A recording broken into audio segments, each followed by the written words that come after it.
देखो तुम लोग को एक सवाल बोला गया था 11 में, दो वेक्टरों का योग a प्लस बी बराबर a माइनस बी हो तो सिद्ध कीजिए कि दोनों वेक्टर लंबवत होंगे। तो हमने बताया था दोनों तरफ माड ले लेना, वर्ग करना, काट करना। तो 4a dot b equal to 0, 4a not equal to 0, a dot b equal to 0, इसलिए a और b लंबवत होंगे। यहां तक हुआ। दूसरा सवाल, ये दो वेक्टरों का योग और अंतर एक दूसरे के लंबवत हो, दो वेक्टरों का योग और अंतर एक दूसरे के लंबवत हो तो सिद्ध कीजिए कि दोनों वेक्टर परिमाण में समान होंगे। तो मान लेते हैं दो वेक्टर ए और बी हैं, उनका योग क्या हो जाएगा? योग कितना? अंतर हो जाएगा ए माइनस बी, योग हो जाएगा ए प्लस बी और अंतर हो जाएगा ए माइनस बी। कह रहा है ए प्लस बी और ए माइनस बी एक दूसरे के लंबवत हैं। तो हम जानते हैं दो वेक्टर जब लंबवत होते हैं तो उनका डॉट शून्य होता है, क्योंकि a प्लस बी और a माइनस बी एक दूसरे के लंबवत हैं, इसलिए a plus B dot a minus B equal to 0, a plus B dot a minus B equal to 0। तो इसका गुणा क्या लगेगा? Mod a square minus mod B square equal to 0। Vector में फर्क करेंगे मॉड के रूप में, mod a square minus mod B square equal to 0। तो mod a square is equal to mod B square, इसलिए mod a equal to mod B, mod a equal to mod B, अर्थात a और b के परिमाण समान हैं, अर्थात दोनों वेक्टरों के परिमाण समान होंगे। दो वेक्टरों के परिमाण समान होंगे, ये दोनों का योग और अंतर एक दूसरे के क्या हो? लंबवत हो। तीसरा सवाल, यदि mod a square plus mod B square equal to mod C square तथा a प्लस बी बराबर सी, a प्लस बी बराबर C, mod a square plus mod B square equal to mod C square तथा a plus B बराबर C, तो सिद्ध करो कि a और b एक दूसरे के लंबवत हैं। तो सिद्ध करो कि a और b एक दूसरे के लंबवत। दो चीजें दिया गया है, mod a square plus mod B square equal to mod C square, mod a plus B equal to C, ये भी दिया गया है। अब शुरुआत कहां से करें? यहां मॉड लगा वर्ग है तो दोनों तरफ यहां से शुरू करो, दोनों तरफ मॉड लेकर वर्ग करने पर इसको यहां से ऐसे, क्योंकि भाई क्योंकि मॉड लगाया तो मॉड तभी लगेगा जब इस तरह से मॉड लेंगे। अब इसको बोलो क्या हो जाएगा? Mod a square plus mod B square plus 2a dot b equal to mod C square, mod a square plus mod b square plus 2a dot b equal to mod C square, mod a square plus mod b square स्थान में लिखेंगे mod C square, इसके स्थान पे लिख देंगे यहां से mod C square plus 2a dot b equal to mod C square, इससे कट जाएगा 2a dot b equal to 0, 2a dot b equal to 0, 2 is not equal to 0, इसलिए a dot b equal to 0, दो शून्य नहीं, इसलिए a dot b equal to 0, अर्थात a और b एक दूसरे के लंबवत है। इस तरह के क्वेश्चन भी बन गया। तो कहां से शुरू करें, कैसे देखें, इस चीज को जानना जरूरी था। तीसरा देखें, तीसरा, यदि वेक्टर a b c के परिमाण क्रमशः 3 4 5 है, a b c के परिमाण क्रमशः 3 4 5 है, ऐसे मान लेते हैं वेक्टर a b c के परिमाण 3 4 5 है, तथा प्रत्येक एक दूसरे के लंबवत है, a b पे लंब है, b c पे लंब है, a c पे लंब है। तो हमने पढ़ा है कि अगर a b पे लंब है, ये भी दिया गया है a dot b equal to 0 equal to b dot c equal to c dot a, सबका डॉट क्या है? 0 है। अगर लंबवत है तो सभी का डॉट क्या है? 0। a dot b equal to b dot c equal to c dot a equal to 0। तो a plus b plus c का परिमाण बताइए।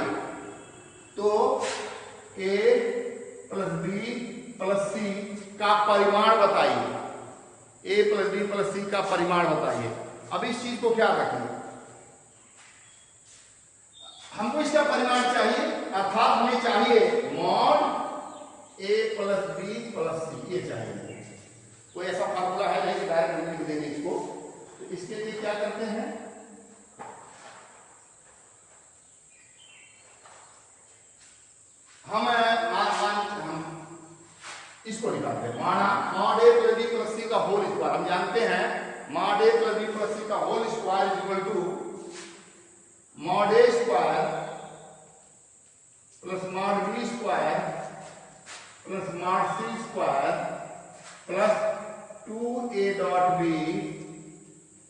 डॉट सी डॉट ए, ऐसे 2a डॉट, उसको करेंगे फार्मूला लगा देंगे आप, धन बा धन सा का होल स्क्वायर वाला।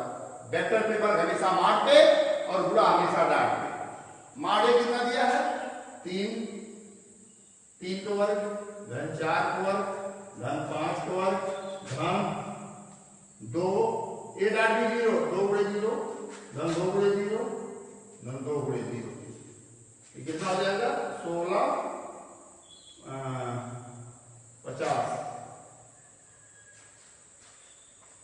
50 आ गया। Mod A plus B plus C का होल स्क्वायर बराबर 50। अब इसका हमको mod A plus B plus C चाहिए, तो mod A plus B plus C is equal to 50 को लिख लेंगे 5√2, बस ये आंसर आ गया। पिछले ऐसे हम करा रहे थे पिछली बार, नहीं इसके पहले पिछली बोर्ड में यही सवाल आ गया। और 50 इसको जोड़ने में लोग गलती कुछ गलती कर दिया, 49 लिख गया, उसको दिमाग में फिगर आ रहा था कि उसका वर्गमूल आसानी निकल जाएगा, तेज करता बिना समझे 49 वर्गमूल 7 करके बैठ गया, लेकिन सब कुछ सही था। उसको दिमाग में आया होगा कि ऐसा कोई आएगा, कोई थोड़ा थोड़ा कहां से आ गया, यही सेम मतलब ही आ गई, तो उसका परिमाण कितना आएगा 5√2। इस तरह से इसको भी हमने देख लिया। फिर अगला क्या है, ये दो वेक्टरों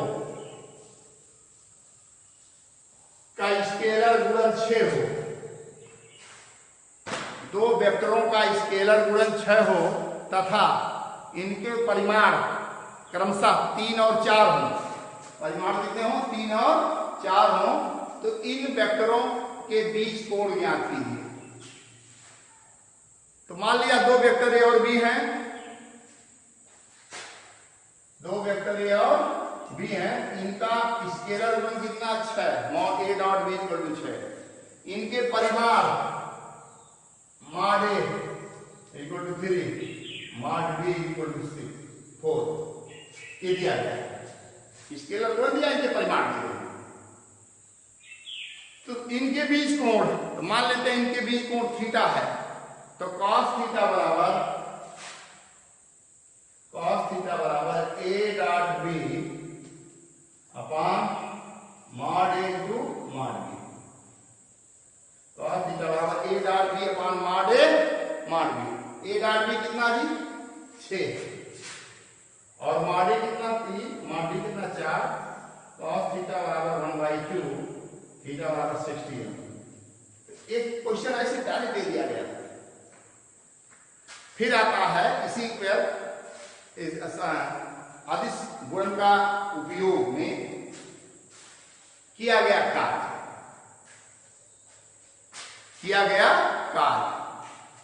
क्यों कार्य बल और विस्थापन के गुणनफल कार्य के बराबर होता है। बल भी सदिश राशि है, विस्थापन भी सदिश राशि है, फिर भी इसका गुणा कार्य अदिश राशि है। क्यों?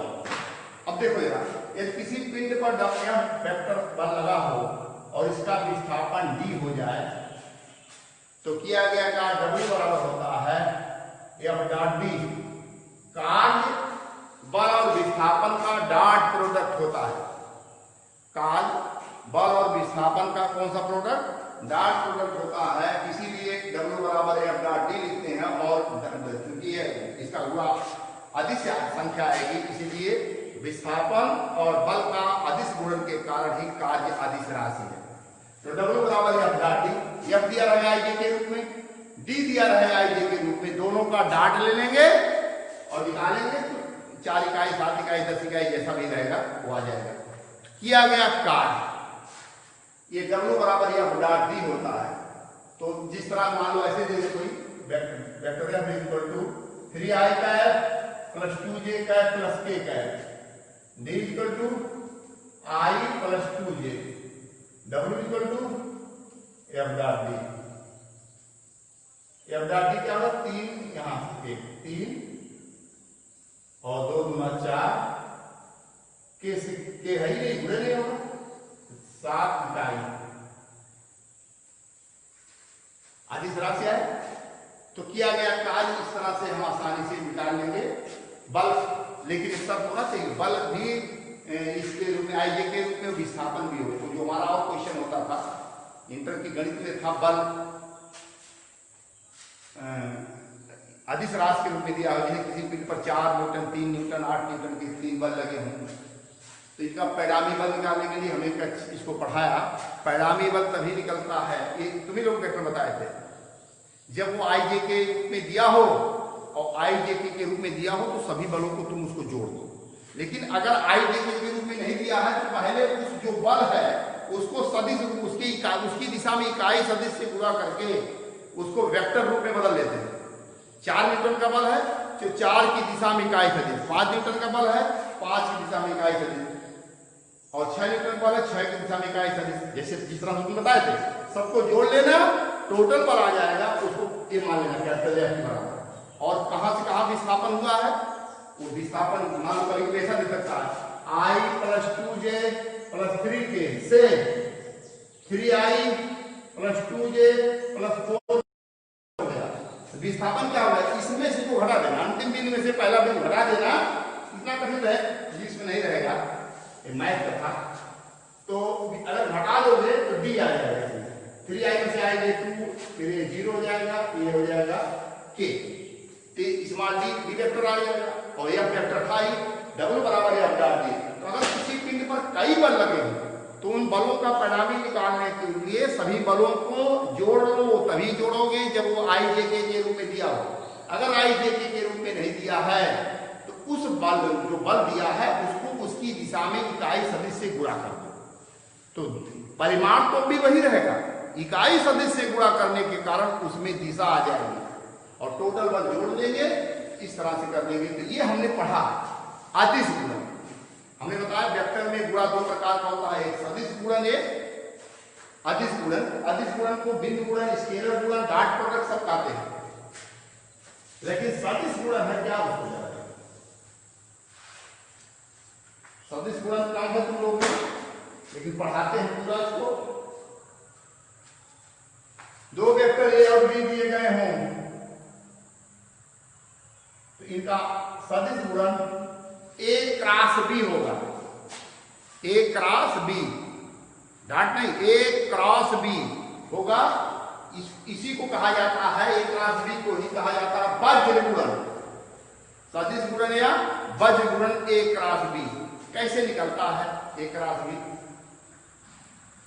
मान लो वेक्टर A बराबर है तुम्हारा 3I + 2j + 4k, B बराबर है 2I + j + 3k, A cross B। अब इसको साड़ी बताना पड़ेगा तुम लोगों को, इंटर की गणित लगेगी साड़ी, तो साड़ी पढ़ाएंगे फिर आप थोड़ा देर लो, यानी तो I cap J cap K cap हमेशा समझना, I J K, I J का गुणांक कितना, I गुणांक यहाँ 3 लिख देना, J का गुणांक 2, K का गुणांक 4, यहाँ I गुणांक 2, J गुणांक 1, K गुणांक 3। हर सवाल में ऐसा करना, पहली लाइन आई जे के, दूसरी लाइन। अभी इंटर का साड़ी पढ़ेंगे हम गणित का, तो कल इसको बताएंगे आगे से। नेटवर्क की प्रॉब्लम है इसलिए इस क्लास डेली नहीं चल पा रहा, समय से आ रही है।